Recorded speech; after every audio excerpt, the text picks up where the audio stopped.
આજે આપણે બનાવીશું આલુ પરાઠા। એના માટે આપણે બટેકા બાફી લીધા છે।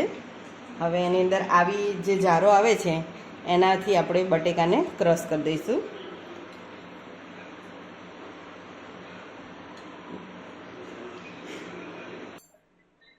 હવે બટાકા આપણા ક્રશ થઈ ગયા છે, તો હવે એની અંદર આપણે સ્વાદ પ્રમાણે મીઠું, થોડુંક મરી પાવડર,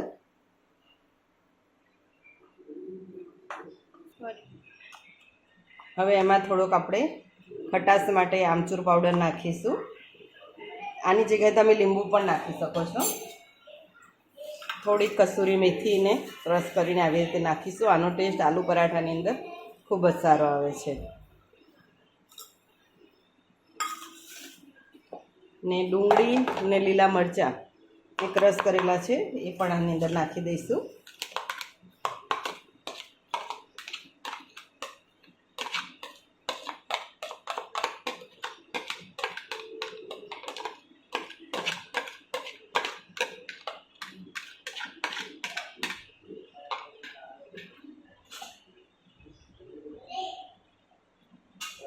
થોડું ધાણા જીરું પાવડર,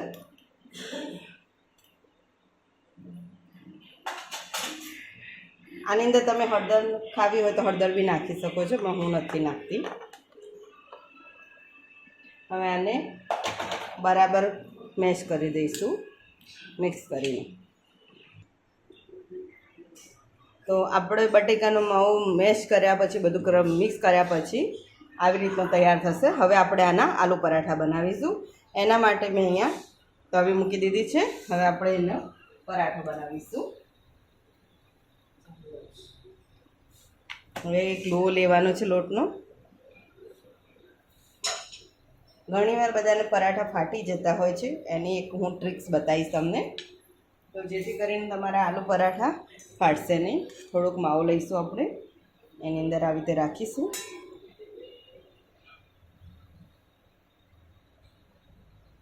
આમ કરીને આપણે મિક્સ કરીશું ને આમ બનાવી દઈશું।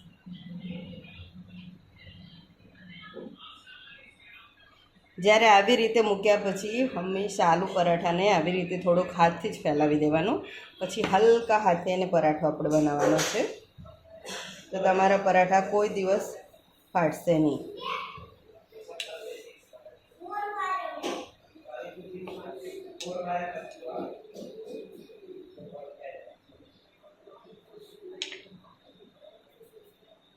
હવે આપણી તવી ગરમ થઈ ગઈ છે, તો આપણે પરાઠો એમાં નાખી દઈશું।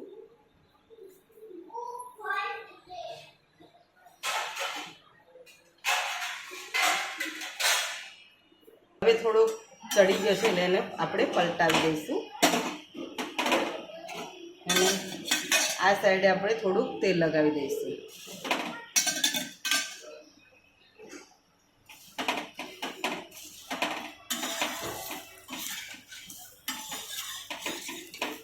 પછી બીજી બાજુ તેલ લગાવીશું આપણે।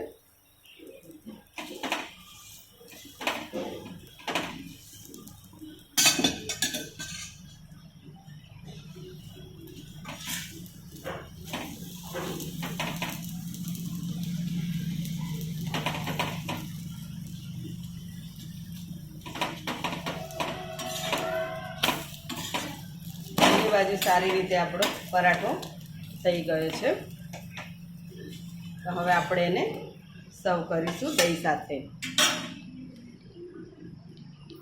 તો તૈયાર છે આપણો આલુ પરાઠા સાથે દહીં।